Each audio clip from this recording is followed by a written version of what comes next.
Quand les gens de la région donc, ont vu Paul opérer, prêcher, et que les gens sont sauvés, les gens sont guéris et délivrés, il y a un homme qui avait 7 enfants dont le nom est Séva. Et cet homme-là, ces enfants-là, ayant vu le ministère de Paul donc à Éphèse, ont cru qu'il s'agit seulement d'avoir l'expression au nom de Jésus. Voici pour les chrétiens encore ce qui est dangereux. Beaucoup de gens ont cette expression dans le mouvement évangélique au nom de Jésus.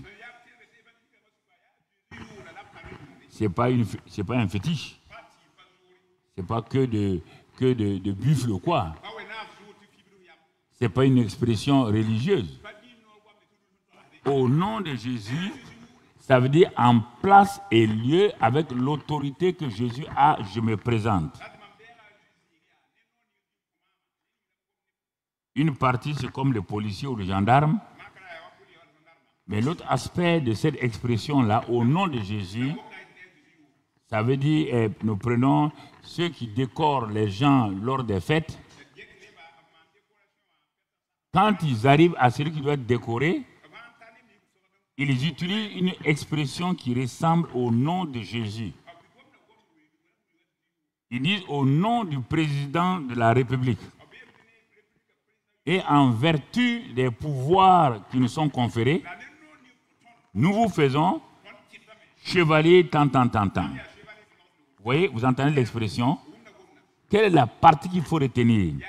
Au nom du président de la République. Ça, c'est la première partie. Au nom de Jésus. Donc, les gens de ce monde-là savent bien parler plus que les chrétiens. Quand il dit au nom du président de la République, il ajoute l'autre expression et en vertu des pouvoirs, les pouvoirs du président là, qu'il nous a conférés là, me permet de faire de toi un grand officier ou bien chevalier et c'est établi. Bon, les chrétiens disent au nom de Jésus. Mais ils ne savent pas qu'il y a un pouvoir derrière ce nom. Ils n'utilisent pas cette expression-là. C'est pourquoi le démon ou la maladie ne s'en va pas. Ça ne part pas. Non. Pourquoi ça va partir? Parce que tu n'as pas dit de qui détiens-tu ton pouvoir. Tu n'as fait que dire une expression un peu religieuse. Donc, voici ces choses-là qu'il faut bien comprendre. C'est pourquoi il faut avancer.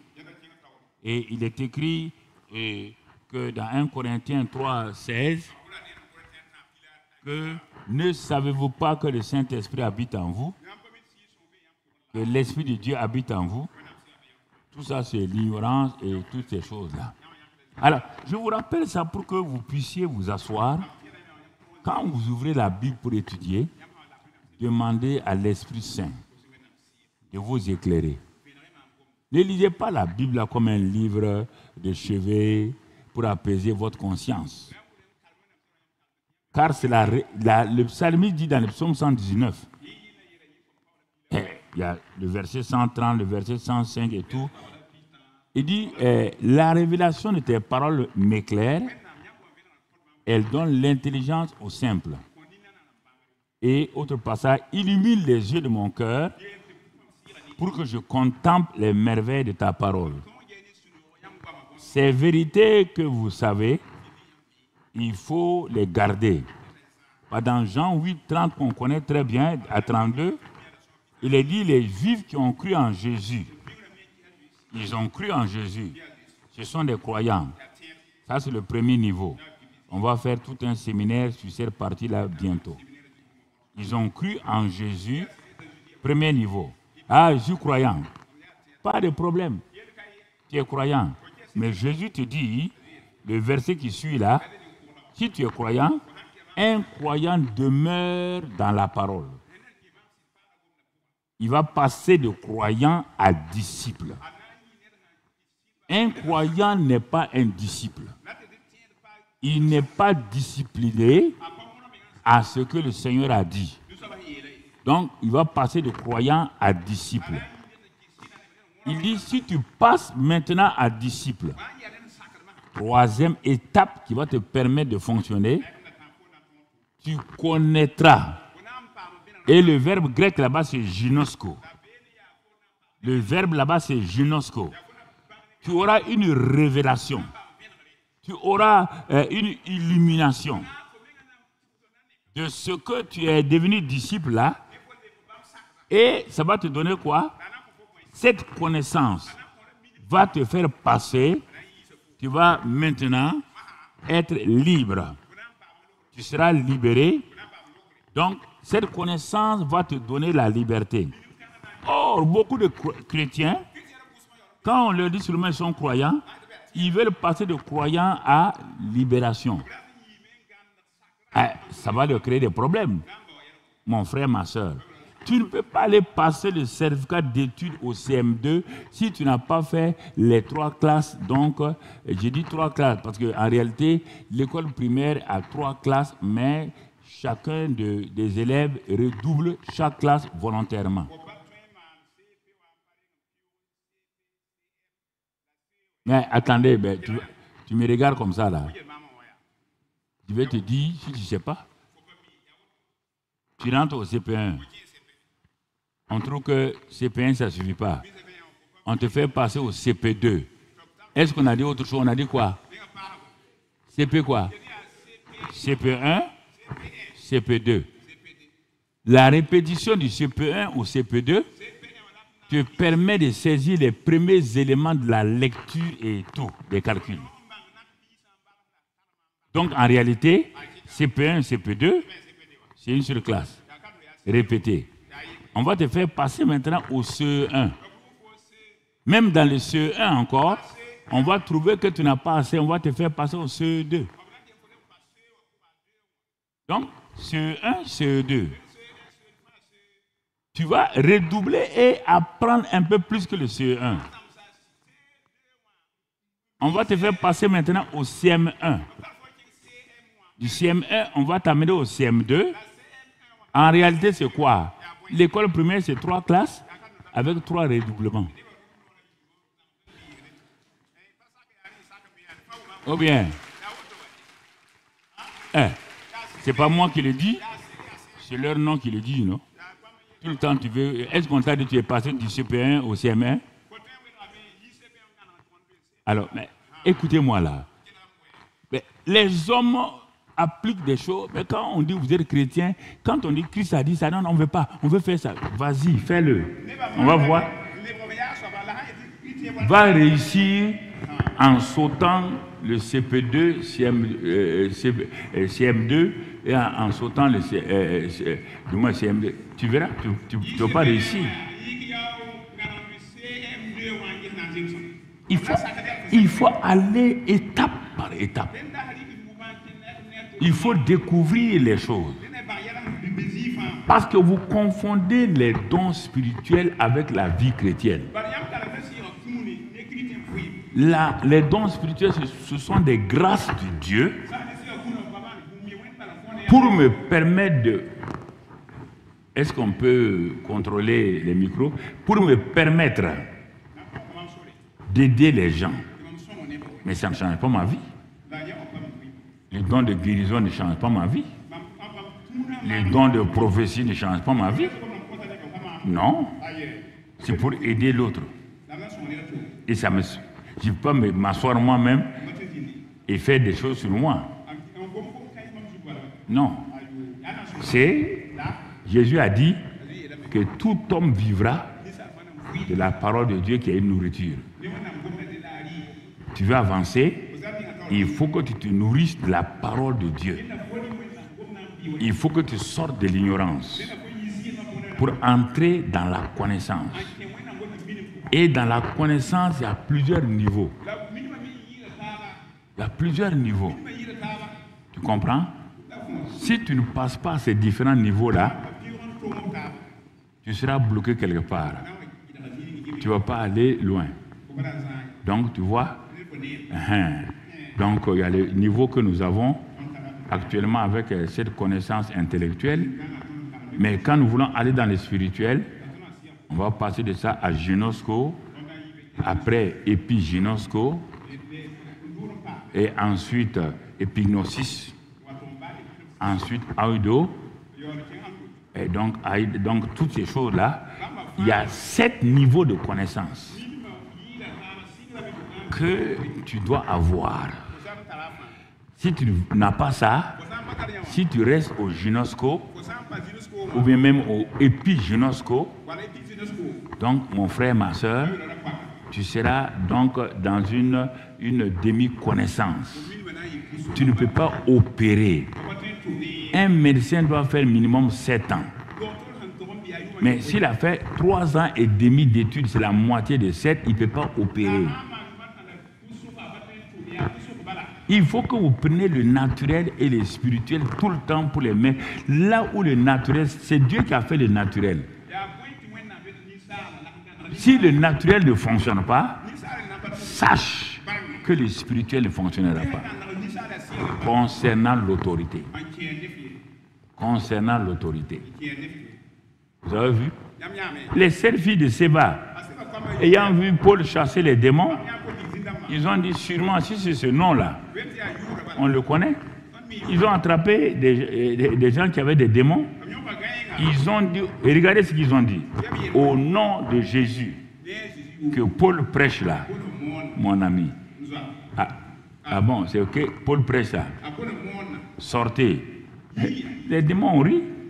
Ils les ont attrapés, ils les ont frappés et ils les ont rendus nus. Parce que les démons ont dit une phrase que tu dois écouter. Il dit Jésus, nous le connaissons. Nous connaissons son autorité. Nous connaissons ce qu'il a. Mais vous, on vous regarde. On ne vous reconnaît pas. Dire le nom au nom de Jésus ne manifestera pas la puissance. Ah non. Il ne faut pas te leurrer. Comme les athées.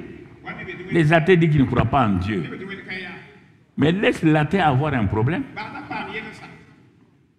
Par exemple, il est en train de conduire. Lui, il dit qu'il est athée. Vous êtes en train de causer. Il dit non, moi je ne crois pas en Dieu. C'est une affaire, c'est de lavage du cerveau. C'est ceci ou cela. Brusquement, au moment où il dit ça, il est au volant, le pneu fait PANG. La voiture commence à faire. Il dit, oh mon Dieu. Oh quoi? Oh mon Dieu. Tu ne viens pas de dire que tu ne crois pas en Dieu?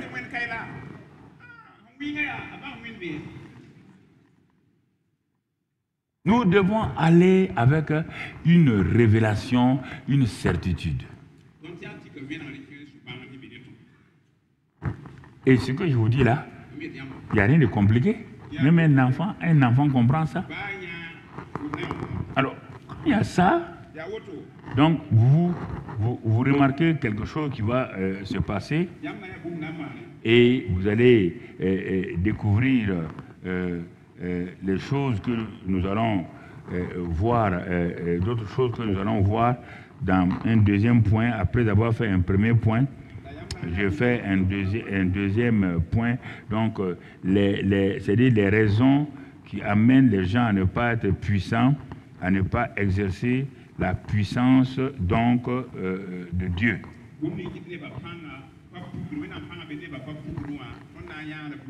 Et quand nous regardons la parole de Dieu, nous allons découvrir un certain nombre de choses qui vont nous aider à aller donc de l'avant. Et quand vous découvrez ces choses-là, alors vous allez voir que Jésus a parlé déjà dans Luc 10, verset 19.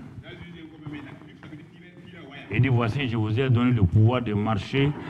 Quand on dit pouvoir, là, il faut faire attention. La Bible 8 secondes n'est pas très précise. Et souvent, il confond pouvoir et puissance. C'est deux choses qui ne sont pas, elles se complètent, mais elles ne sont pas pareilles. C'est pourquoi il faut avoir plusieurs versions qui vont vous aider. J'ai plusieurs versions. Il y a Louis II, j'ai la Bible des moines de Marisdou, la Bible Crampon. Ça, c'est les Bibles catholiques. J'ai ça, la Bible de Jérusalem. J'ai toutes ces Bibles-là. Et parfois, étant donné qu'ils sont des grands intellectuels, leurs termes sont plus précis que nos termes. Donc, j'ai la Bible amplifiée en anglais, j'ai la Bible, la parole vivante en Nouveau Testament. J'ai au moins 7 à 8 traductions de Bible qui me permettent de saisir les vraies expressions et les vrais mots. Me permettent d'aller de l'avant. Donc, regardez ici, il dit, je vous ai donné le pouvoir ou l'autorité de marcher sur les serpents et les scorpions. Et sur toute la puissance de l'ennemi. Et rien ne pourra vous nuire. Il ne parle pas d'abord ici des choses physiques. Non, il vous parle des choses spirituelles, des pouvoirs spirituels qui sont donnés à ce qu'il vient de dire là. Il dit sur toute la puissance de l'ennemi. Et rien ne pourra vous nuire. Et cette phrase de la puissance de l'ennemi là, donc j'ai vécu cela, donc comme je vous ai dit plusieurs fois, le 15 février, donc 75, le matin, comme j'ai dit, je priais la nuit jusqu'au matin. Quand j'ai fini de prier, j'étais encore à l'université. J'étais en train de prier. Quand j'ai fini, je devais préparer au niveau du DES, 3e cycle en économie. Donc, je voulais me reposer un peu pour me lever vers 10 heures et continuer à écrire donc, mon mémoire et toutes ces choses-là. Dès que j'ai posé ma tête sur mon oreille, je ne dormais pas. J'entendais ma voisine qui est en haut ouvrir son robinet. J'entendais les voitures de la rue de Toulouse. J'entendais tous les bruits. Mais d'un seul coup, il y a un vent qui a pénétré ma chambre d'étudiant, rempli ma chambre. Et après ce vent-là, la voix a retenti « Jésus vient ». Quand j'ai entendu « Jésus vient », je me suis retourné regarder vers la droite. Quand j'ai regardé, j'ai vu son visage. Le visage de Jésus. C'est tellement excellent. Et j'ai crié « Seigneur, purifie-moi. Sanctifie-moi. » Parce que j'ai vu la différence qu'il y avait entre son visage et mon visage. Quand j'ai dit ça, il n'a pas répondu. Et quand il n'a pas répondu, je savais que je devais me tourner du côté gauche de ma chambre. Et quand je me suis tourné, je vois quoi? Je vois Jésus assis en personne. Si tu veux, tu doutes, ça te regarde. Et j'étais ancien musulman. J'ai vu Jésus assis. Et je n'ai pas prié comme toi, tu pars gêner, prier. Moi, j'étais musulman, je viens de me convertir. Il s'est assis en blanc. J'ai secoué. Je ne dormais pas. Je me suis pincé, je ne dormais pas. Donc, c'est Jésus que je vois. Il me regarde, je le regarde. Quand il m'a regardé longuement, il a commencé à parler. Et la dernière phrase qu'il m'a dite, avant de quitter ma chambre à travers le mur, il me dit, il pointe son doigt, il dit, voici, j'ai détruit les œuvres des ténèbres et je te donne la puissance sur l'ennemi. Quand il a dit ça, il s'est levé et il est parti. Tu crois que je suis devenu pasteur pour rien? Tu crois que j'ai abandonné tous les titres là pour devenir pasteur pour chercher de l'argent? On peut accuser tout le monde pour chercher de l'argent. Moi, j'ai quitté des millions pour devenir pasteur. Mon ami, c'est pourquoi les gens ont dit j'étais fou. Même le chef de l'État a dit j'étais fou. On a envoyé toutes sortes de personnes pour venir me supplier de retourner à mon travail. Que sûrement on m'a fait des gris-gris. Comment tu peux avoir tous ces postes-là, 4 postes? Directeur général de la plus grande entreprise, vice-président de la Chambre de commerce, vice-président du Conseil économique et social, président de la compagnie. Toi, tu as ça? Toi, tu es en train de prier pour avoir ça. Moi, je n'ai pas prié pour quitter. Quand Jésus m'a parlé, 7 février, 15 février, 21 février, à 15 places Arnaud Bernard à Toulouse. C'est sur ça que je suis basé. Et les visions ont commencé. Je me voyais prêcher dans les pays francophones. Prêcher ici, prêcher au Tchad, prêcher à RDC, prêcher en Côte d'Ivoire. J'écrivais tout ça. Les carnets sont là.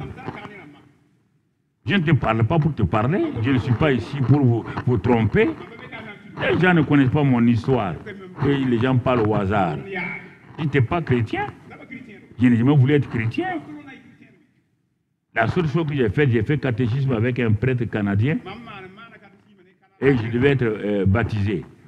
Mais comme mes parents étaient musulmans tant, j'ai dit au prêtre là, c'est bon comme ça.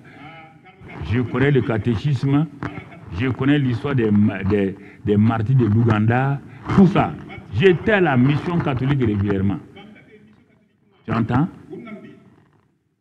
Je ne suis pas devenu chrétien, parce que j'ai prié ou jeûné. C'est une pure grâce que Dieu m'a faite. Je n'ai rien payé, rien. C'est pour que tu saches que j'ai payé un prix pour devenir chrétien. Donc ce n'est pas amusement. Quand je te dis quelque chose là, si tu doutes, c'est bon. Il n'y a pas de problème. Donc il faut comprendre ces choses-là. Si tu comprends la parole de Dieu, tu n'as pas peur.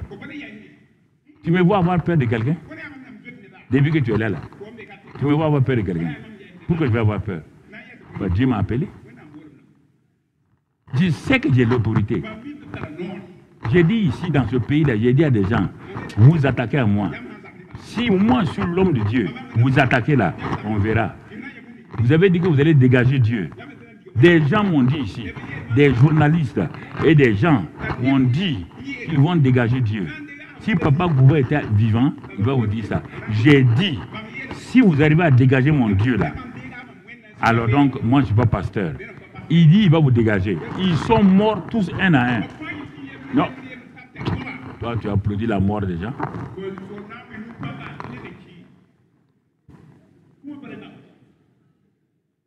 Non. Donc, vous voyez, mon frère, ma soeur, il faut prendre les choses au sérieux. L'autorité, c'est l'autorité. Si vous n'avez pas d'autorité, vous ne pouvez rien faire. Absolument rien. C'est pourquoi on appelle ceux qui sont là les autorités. On dit autorité religieuse. On dit autorité politique. On dit autorité administrative. Va dans leur bureau. Quand il dit une parole là, c'est fini pour toi. C'est ça. L'autorité n'est pas une petite chose. Pas jouer avec ça. Pas jouer avec ça. Donc c'est pourquoi il dit, Matthieu 28, 18, quand il est ressuscité, il dit tout pouvoir, T-O-U-T, pouvoir absolu. Il n'a pas dit tous les pouvoirs, hein. Tous les pouvoirs et tout pouvoir c'est différent. Le T-O-U-T ça veut dire absolu. Quand c'est au pluriel là, on les désigne un à un, on n'a pas le temps de développer ça. Tout pouvoir m'a été donné dans le ciel et sur la terre. Or, toi, quand tu as cru en Christ, Dieu t'a élevé pour t'asseoir avec Christ dans les lieux célestes. Puisque l'Église est son corps, Jésus est la tête. Quand on dit Christ là, Christ veut dire au moins le Messie est égal à Jésus plus l'Église. Ce que Jésus a reçu du Père, il l'a confié à son corps, l'Église. C'est pourquoi l'Église est une famille puissante. Mais malheureusement, Satan est venu nous diviser. Satan sait que si l'Église était unie, il y a longtemps Jésus serait revenu. Mais il a divisé pour que régner sur nous. Non, mon frère. Donc c'est pourquoi nous devons faire. Nous avons l'autorité. Il a dit oui. Il dit voici les miracles qui accompagnent ceux qui ont cru. L'autorité, il dit voici, les voilà. Je vous les présente. Pourquoi vous doutez? Voici les miracles qui accompagneront ceux qui ont cru. En mon nom. En mon nom. Voilà ce qu'ils vont faire. Pourquoi tu veux douter? Quand tu partais chez le marabout là, et qu'on te donnait des choses pour aller mettre dans la sauce de ton mari là, il n'y a pas là toi. Il n'y a pas quelque chose que tu n'as pas mis dans la nourriture de ton mari. Si tu savais ça, oui.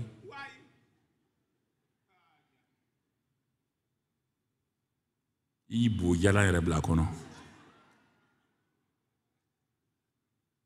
dit en Yula, comme ça, je ne vais pas traduire.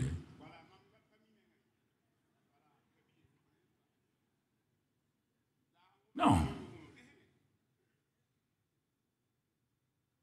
C'est ça. Toi, tu obéis aux hommes. Quand on vient devant Christ, tu ne veux pas obéir. Je ne comprends pas. Et tu veux quand même que Christ te bénisse. Christ va te bénir comment? Je ne sais pas. Donc toi, tu veux faire ta vie et puis Christ va te bénir. Tu n'as même pas une petite crainte du Seigneur. Réfléchis toi-même. Si c'était toi-même, tu veux aider quelqu'un, tu l'aides chaque fois, il dit non. Est-ce que ton cœur sera content? Le Christ là. Donc, Dieu incarné. Tu ne peux pas dire autrement, qui est venu sur la terre, qui allait de lieu en lieu. Il guérissait les gens.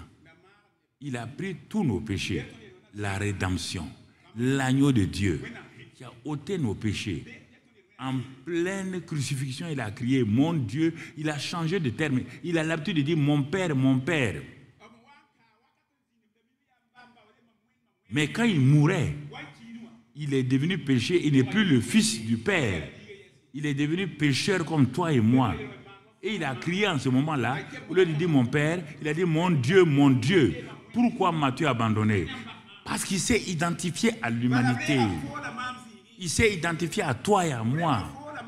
Il a pris nos péchés. Il ne peut plus appeler Dieu mon Père. Il a appelé mon Dieu. Il est dit qu'en plein midi, le ciel s'est fermé. Dieu a fermé le ciel. Les anges ont fermé leurs yeux. Quand on regardait Jésus à la croix, on ne voyait plus le Fils de Dieu. On voyait celui qui est devenu péché. Pas pécheur, péché. Plus le ciel ne pouvait le regarder. Quand même, il a fait tout ça. Il me demande à moi d'obéir simplement. Je ne veux pas. Réfléchis. Si tu étais à sa place, qu'allais-tu faire? La question est là. Pas une question de religion. C'est une question de relation. Dieu n'est pas religieux. Non. Est-ce que nous comprenons? Si nous comprenons ces choses-là, Dieu va nous aider. Il a dit toutes ces choses. Non seulement je vous donne. Dans 1 Corinthiens dit, si vous voulez opérer, le Saint-Esprit est là. Il va vous donner donc les dons. Ça, dans 1 Corinthiens 12, 7, il a dit ça. Si tu veux opérer, voici les dons. Voici la puissance. Parce qu'il te donne la puissance. Acte 1, 8, vous recevrez une puissance lorsque le Saint-Esprit viendra. Tout ça. Frères et sœurs, réfléchissons. À quel moment on va s'asseoir pour dire Seigneur, moi je crois. Seigneur, je crois. Je crois. Oui. Jésus a dit, chaque fois il dit, qu'il vous soit fait selon votre foi. Qu'il vous soit fait selon votre foi. Dans Marc 9, 23, tu vois ça? Dans Jean 11, 39, 40, tu vois ça avec, quand il a parlé à Marthe. Marthe, ne t'ai-je pas dit que si tu crois, tu verras la gloire de Dieu? Lui, il a fait sa part. Il nous demande de faire notre part en faisant quoi? En croyant simplement. Je te parle de notre part maintenant. La femme à la perte de sang, quand elle a cru, elle est partie rencontrer, elle est partie toucher le bord du vêtement du Seigneur. La puissance de Dieu est sortie pour guérir. Jésus a cherché, quand la femme s'est révélée, il dit, ma fille, c'est ta foi qui t'a sauvée. Ta foi t'a sauvé quoi? Parce que tu as cru ce que je suis, tu as cru ce que je peux faire, tu as cru ça. Dieu est en train de chercher des croyants qui vont se soumettre à sa parole. C'est pourquoi il dit qu'il vous soit fait selon votre foi. Quand Jairus ne doutait, c'était un chef religieux qui ne croyait pas en Jésus comme Messie. Mais quand sa fille unique a été gravement malade, il a été confronté à la mort, sûrement avec l'aide de sa femme. La femme a dit, mais vous êtes des chefs religieux. Vous ne voulez pas croire en Jésus. Notre fille unique là, si elle meurt, c'est un problème. Jairus a été obligé de sortir, malgré la foule, aller trouver Jésus. Les gens ont pensé que Jairus venait faire bagarre. Parce qu'on a dit que quiconque va connaître Jésus comme Messie sera donc révoqué. Voilà. Mais la foule a vu avec étonnement Jairus traverser la foule. Venir s'agenouiller devant Jésus. La foule dit, ah non, ce n'est pas vrai. Jairus est un des chefs. Ceux qui ont dit que quiconque reconnaîtra Jésus, et c'est lui qui est à genoux. Mais oui, il y a des situations qui t'amènent devant Jésus. Et il dit, viens, ma fille est à l'extrémité, viens lui imposer les mains afin qu'elle vive. Jésus est parti à Jairus. Mais sur la route de l'autorité, l'ennemi va se manifester. En pleine route, on est venu dire à Jairus, il ne faut plus embêter le maître, car ta fille vient de mourir. Il a douté. Son visage est devenu triste. Tout a changé. Mais Jésus s'est tourné vers Jairus. Mais tu es venu te confier à qui? Hébreux 12, verset 2 nous dit que Jésus est le chef et le consommateur de la foi. D'avoir les regards sur lui. Si on a les regards sur Jésus, aujourd'hui encore, la croix est valable. L'œuvre accomplie est là. Quand tu as des difficultés, te tournes-tu vers qui? Vers qui tu regardes? Qui est l'élément solide sur lequel tu vas t'appuyer? C'est ça le vrai problème. Il a détourné ses yeux de Jésus. Il a commencé à mettre dans sa pensée la mort, toutes sortes de choses. Jésus l'a regardé. Il dit, Jairus, calme-toi. Crois seulement. Continue de croire. Car c'est lui qui est à côté de toi là. Il est la vie, il est la résurrection. Crois seulement. Vous entendez? Quand vous avez des problèmes, vous courez aller prier. Vous partez prier qui? Vous croyez que la prière sans Jésus, ça va marcher? Ah, Seigneur, tu vois, vous partez vous plaindre. Allez-vous dans le lieu secret avec Jésus? Quand vous rentrez dans votre lieu secret pour prier là, Jésus a dit que le Père est déjà là. Le Père est là. Croyez-vous cela? Croyez-vous que vous pouvez parler au Père? Il est dit là-bas, c'est dans Matthieu 6,6. Il dit, le Père te voit, il te le rendra. Quand tu vas prier, à qui tu parles? Qui regardes-tu? On te dit que le Père t'a déjà devancé. Et il te regarde, il te voit. Et il te le rendra. Il va t'exaucer. Mais quand tu parles, tu gesticules, tu cries, tu pleures, tu roules à terre. C'est écrit dans quel verset? Dis-moi le verset où tu dois rouler à terre, tu dois crier. Dis-moi. On dit le Père est là. Et il te le rendra. Parle-lui. C'est pourquoi Jésus a dit à Jairus, chaque fois, quand il regarde Jairus, il doute. Il a dit, crois seulement. Crois seulement. Je ne t'ai pas dit de prier. Je ne t'ai pas dit, non. Crois seulement. C'est de cette phrase qui est venue le cantique. Crois seulement. Crois seulement. Tout est possible à celui qui croit. Crois seulement. Crois seulement. Tout est possible. Crois. Ils avançaient. Les gens pleuraient. Quand ils sont arrivés chez lui, les femmes spécialistes en pleurs ont commencé à venir. Pleurer, rouler à terre. Jésus s'est arrêté. Il dit à Jairus, crois seulement. Crois seulement. Tout est possible à celui qui croit. Crois seulement. Crois. Crois seulement. Oh oui.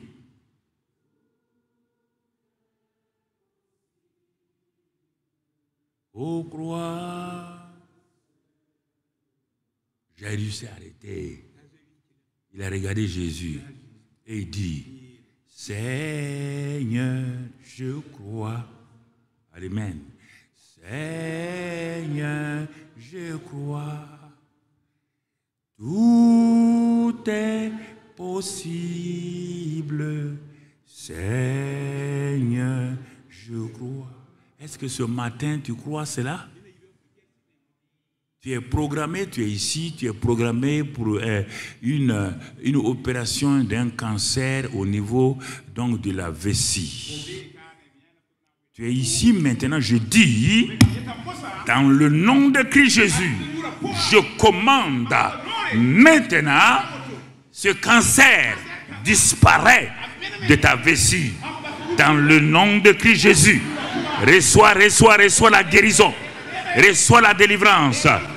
Tu es à la télévision. Il y a un objet qui a quitté ton œil gauche. Je te vois sur le divan. Et tu es assis. Il y a un truc dans ton œil gauche. Le médecin, il hésite pour opérer. Si tu crois maintenant, dans ta maison à la télévision, pose ta main sur cet œil-là. Je commande dans l'autorité du nom de Christ Jésus. Je commande. Maintenant, Orgelé quitte cet œil-là. Reçois la guérison dans le nom de Christ Jésus. Je vois, tu es allé chez un dentiste. Toi, tu es à ma droite. Tu es allé chez un dentiste. Parce que tes gencives sont en train de partir et tes dents tombent. Et je vois le dentiste qui a dit un mot. Je vois le mot. Il est écrit, il a dit déchaussement. Déchaussement des dents. C'est-à-dire que tes dents sont en train de partir. Mets ta main sur ta bouche maintenant. Mets ta main sur ta bouche maintenant. Mets ta main sur la bouche. Je commande toute inflammation au niveau des gencives. Je réprime cela dans le nom de Christ Jésus. Je commande, alléluia, je commande déchaussement, inflammation, part. Reçois maintenant la guérison dans ta gencive, dans ta gencive, dans ta gencive. Tu as commencé par une angine au niveau de la gorge. Mais les médecins ont regardé tout dernièrement, ce n'est plus une simple angine. Ça est en train de se transformer comme un problème d'infection assez grave. Et c'est en train de jouer sur ton cœur. Maintenant, mets ta main sur ta gorge et reçois dans l'autorité du nom de Jésus-Christ. Reçois maintenant la guérison dans le nom de Christ Jésus. Reçois la guérison dans le nom de Christ Jésus. Dans le nom de Christ Jésus. Dans le nom de Christ Jésus. Il y a plusieurs qui ont une insomnie chronique ici maintenant. Tais-toi, lève-toi et mets ta main sur ton œil. Insomnie chronique. Insomnie chronique.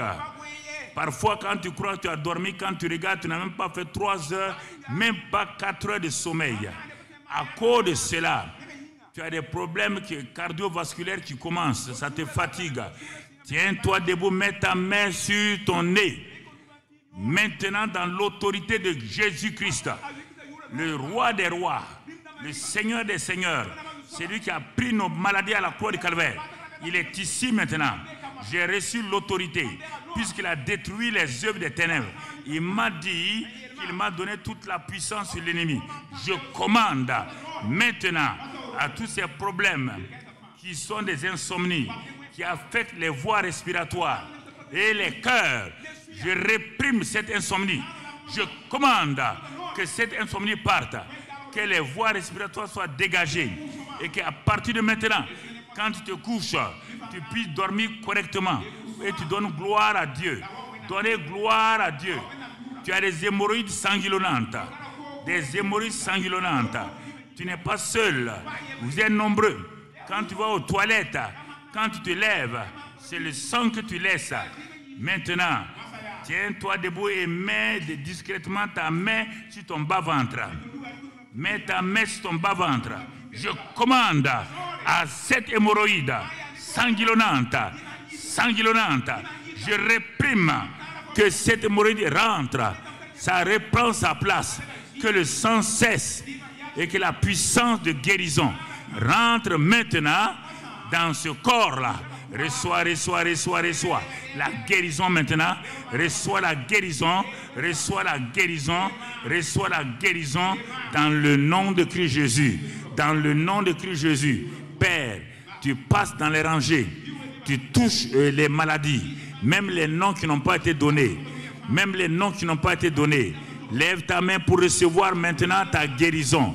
Quel que soit le nom de la maladie, même si je n'ai pas prononcé, lève ta main. Seigneur, je tends mes mains vers ceux qui sont ici à la télévision et aux réseaux sociaux. Que ce soit les esprits mauvais, que ce soit les maladies, les infirmités, que ce soit les inflammations, que ce soit les arthroses des doigts, quelle que soit la maladie maintenant, et que ce soit les arthroses cervicales au niveau du cerveau, donc dans le dos, entre la tête et le dos. Maintenant, recevez l'attouchement de la main du Seigneur. Recevez la puissance de guérison. Recevez maintenant l'infirmité part et la grâce de Dieu est sur vous. Merci Père, sois béni, sois loué parce que tu es le roi des rois, tu es le Seigneur des seigneurs. Que tous ces maux de ventre, ces brûlures d'estomac partent maintenant. Crois seulement. Jésus a dit à Jairus, crois seulement. Dis avec moi, Seigneur, je crois. Je décide ce matin de croire à ta parole. Ta parole ne change point. Elle est toujours la même, hier, aujourd'hui, éternellement.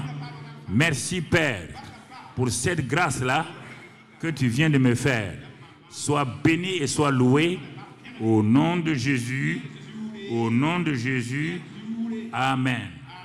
On va continuer quelques minutes et puis on va s'arrêter. Merci Seigneur. Alors, mon frère, comme je t'ai dit, crois seulement. Quand tu crois seulement, tu vas voir le Seigneur commencer à agir dans ta vie. Il veut utiliser ta foi. Il veut utiliser ta foi. Parce que tu as la foi. Tu es un croyant. Ne méprise pas la foi.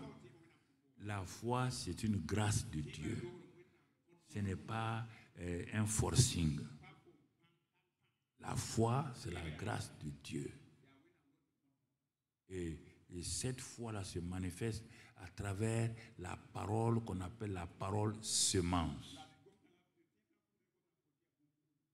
Il faut s'aimer. Galates 6 nous dit de s'aimer. Galates 6 nous dit de s'aimer. Sème la parole. Comme la parabole du semeur. Tu vois, dans la parabole du semeur, on voit plusieurs sortes de semeurs. Je l'applique sur plusieurs sortes de semeurs. C'est vrai. Dans l'original, c'est un seul semeur. Mais je vais l'appliquer sur 4 semeurs. 4 semeurs qui sont quelque part. Et voici, on leur dit de s'aimer. Le premier qui a entendu ça n'a pas beaucoup vu une importance à la semence. Comme beaucoup de chrétiens ne donnent pas l'importance à la parole de Dieu. Et comme il n'a pas donné beaucoup d'importance à la parole de Dieu, son cœur n'avait pas été préparé pour recevoir la semence. C'est comme si un chrétien va à l'église, il écoute la parole le dimanche. Il est content, il suis allé au culte, il a apaisé sa conscience. Mais apaiser sa conscience, ce n'est pas ça le culte. On vient à la rencontre de la parole de Dieu, on vient à la rencontre du Seigneur pour semer la parole, parce que le prédicateur, lui, il envoie la parole. Toi, tu prends la parole semence, tu la sèmes dans ton cœur. Bon, lui, au lieu de faire ça, il est venu, il s'est assis dans la salle. Au moment où le prédicateur parle, il pense, bon, quand il va sortir, il va aller ici, il va aller faire ça, il a un rendez-vous ici. Donc, en réalité, il n'a pas pris la parole au sérieux. Et son cœur n'a pas été préparé. Jésus dit que cette personne-là ressemble au semeur qui avait une semence, une bonne semence. La semence est parfaite. Mais, comme il a été négligent dans son cœur, il a semé la semence le long du chemin. Il a confondu, il ne sait pas qu'on ne sème pas la semence n'importe où. Non, comme il ne connaît pas l'importance du cœur, il a semé le long du chemin. Le long du chemin, on dit chemin. Les oiseaux viennent là-bas, les piétons passent là-bas, les cyclistes passent là-bas, tout le monde passe. Ayant mis là-bas, il a comparé son cœur à un chemin. Il n'a pas donné une importance à son cœur. Parce qu'il a raisonné avec sa tête. Plusieurs viennent à l'église, c'est la tête, ce n'est pas le cœur. Oui, ce que le pasteur a dit là, j'ai analysé, j'ai dit ça. Non. La tête n'est pas le champ, c'est le cœur. Il dit de l'abondant du cœur viennent les choses. Il dit faites attention à votre cœur, veillez sur votre cœur. Quand il s'en va, mais maintenant il y aura un besoin de récolter. Quand il veut récolter, il va trouver que les oiseaux ont picoré et une partie a été écrasée par les piétons et tout. Il n'y a même pas eu de fécondation de la semence. Même pas. Ça n'a pas germé. Donc, ce sont des gens qui vont à l'église. Pendant des mois, rien ne change. Rien ne change. Ils se plaignent tout le temps. Peut-être c'est les pasteurs qui ne sont pas bons.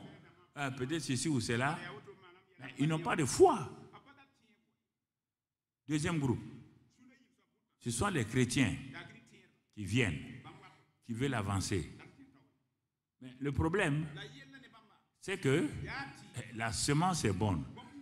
Quand le pasteur prêche, ah oui, ça c'est une bonne prédication. Mais eux aussi, leur cœur là n'est pas trop différent du long du chemin. Parce qu'ils sont partis, ils ne veulent pas trop s'engager avec le Seigneur. Non, ils ne veulent pas s'engager avec le Seigneur. Et qu'est-ce qu'ils ont fait? Ils ont cherché un champ où il y a un peu de terre qui couvre les rochers, les cailloux. Mais ouais, ils ont dit, mais ça va pousser. Regardez, il y a la terre là. Donc, ils ont semé. Ils avaient raison. Quand ils ont semé et qu'il a plu, le truc est sorti. Le mil ou le maïs est sorti. Mais ils n'ont pas su qu'il y aura des problèmes. Bientôt, les épreuves sont venues. Mais comme ils ne se sont pas appuyés sur la parole, alors, au temps des épreuves là, ils ne peuvent pas durer. Leur cœur ne peut pas résister. Ils ont vu la semence féconder, mais ils n'ont jamais récolté. Parce qu'à un moment donné, le soleil et tout ont brûlé. Ils n'ont pas récolté. Donc, 2 groupes, pas de récolte. Voyons le troisième groupe. Troisième groupe, dans l'église. Ils viennent, ils écoutent. Ils sont sérieux, honnêtes. Ils veulent s'aimer. La semence est bonne. Mais ils oublient que le champ, parce que pourquoi dire la semence, le champ est bon? Ils ont vu l'herbe, les épines qui ont beaucoup poussé. Ça veut dire que c'est un sol fertile. Mais mon frère, c'est un sol fertile. Mais il est déjà occupé par des herbes. Il est déjà occupé par des épines. Donc, tu dois savoir que ce n'est pas la nature du sol qui est mauvaise. C'est le fait que les épines vont empêcher ta semence d'aller loin. Au lieu de désherber, il a semé. Quand il a semé, l'herbe et les épines ont étouffé sa semence. Lui aussi n'a pas récolté. Ah.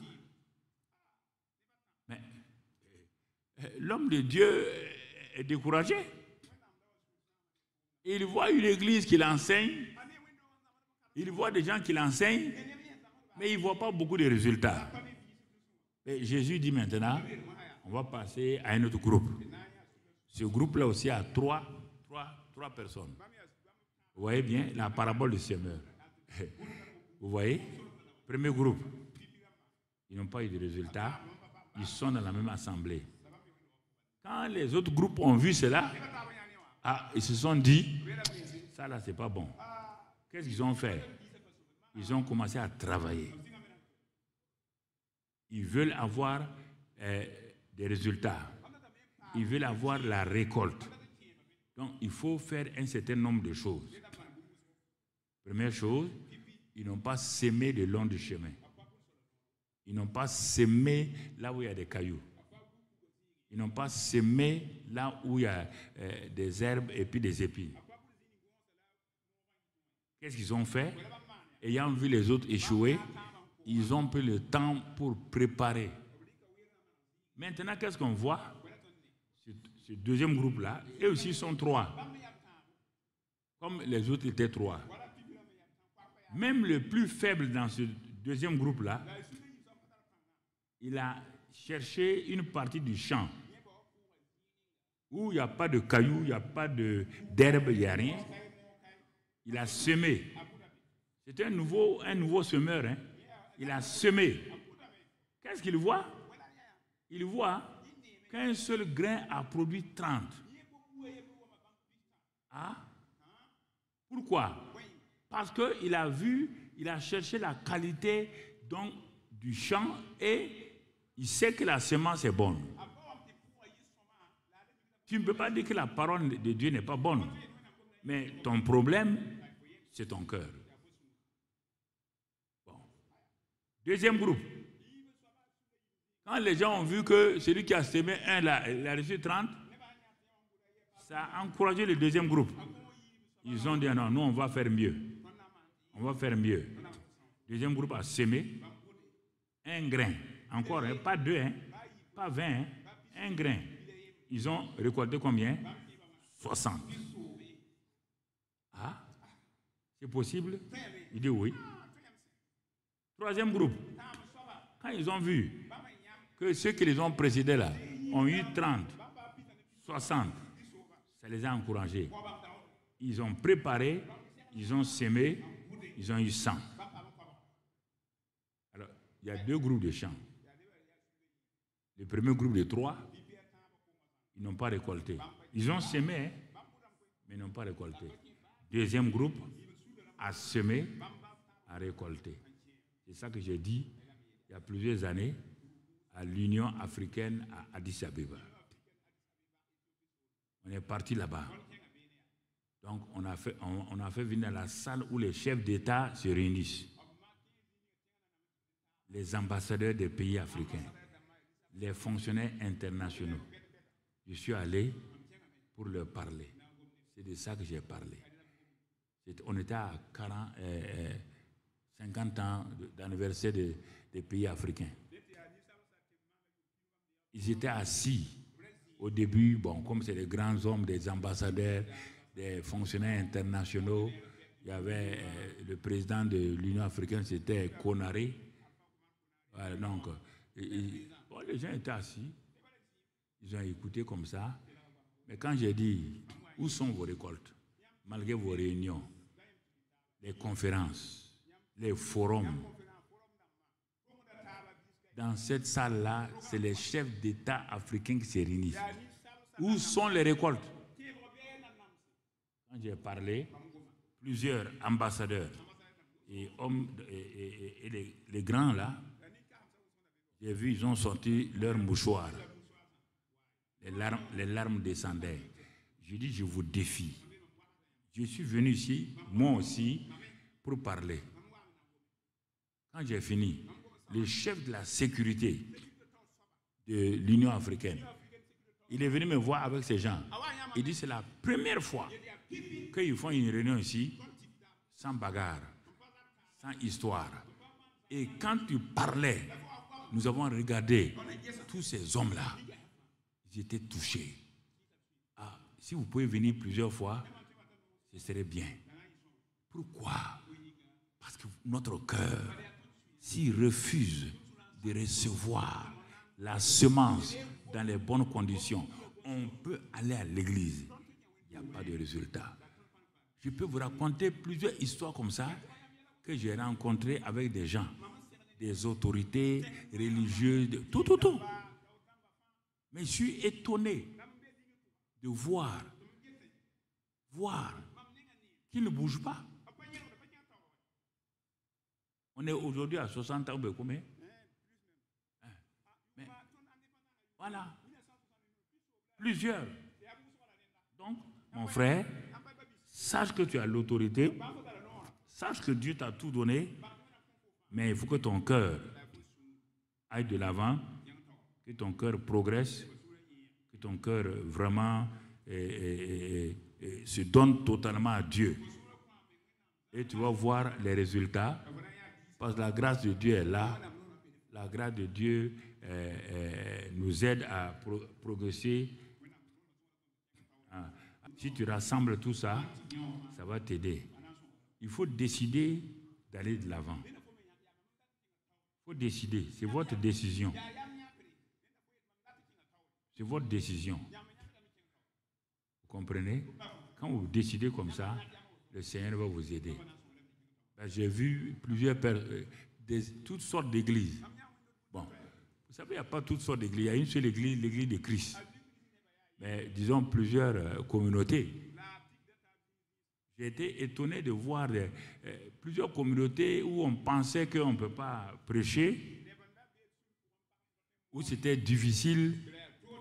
Mais j'ai vu la grâce de Dieu quand la parole est prêchée convenablement avec humilité. Les gens acceptent la parole de Dieu Et le reste, maintenant, tu laisses entre les mains du Seigneur. Bon, je lui donne un témoignage. C'est pas parce que il est là, M. Espéré Dogim, le délégué du recteur. C'est pas parce qu'il est là. Hein, je vous ai déjà raconté plusieurs fois. Quand les années, le renouveau charismatique a commencé, donc les gens ont commencé à m'inviter de gauche à droite.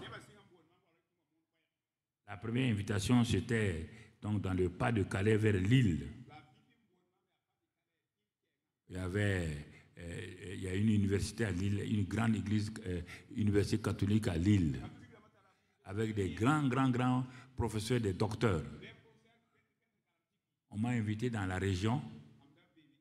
Et quand ils m'ont invité, j'ai dit, ils m'ont téléphoné, j'étais à Koulouba. J'ai dit, est-ce que vous savez à qui vous téléphonez? Ils m'ont dit, oui, oui.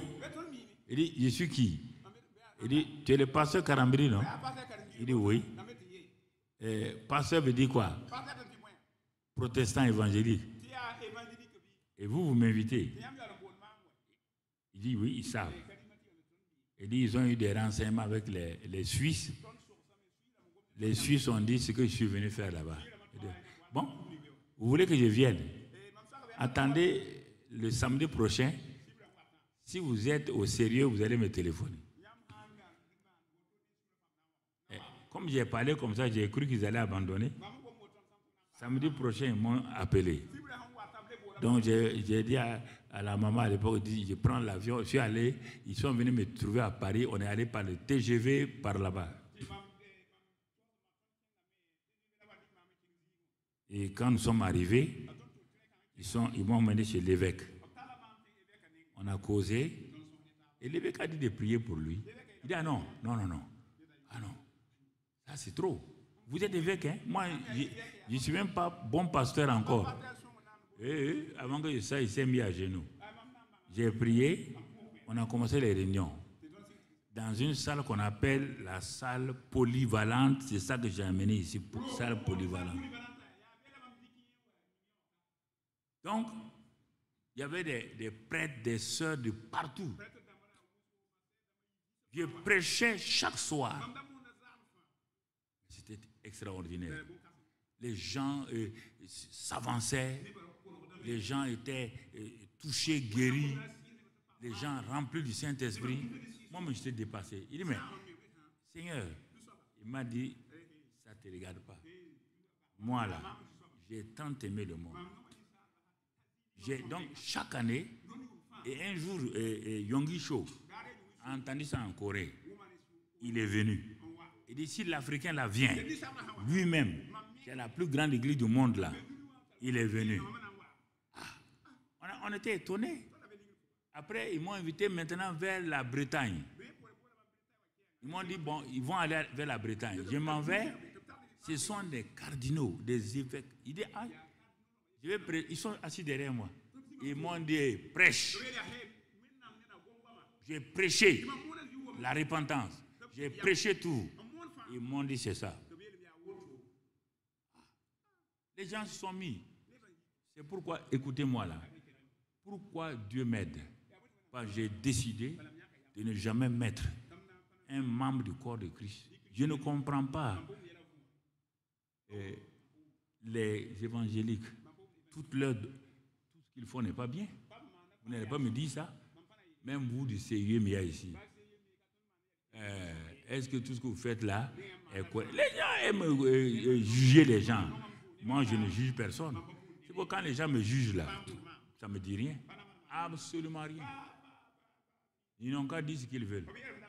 Je sais une chose, quand je vais mourir, je vais voir Jésus. C'est ça qui m'intéresse. Maintenant, ce que vous dites là, ce n'est pas un problème. Un problème.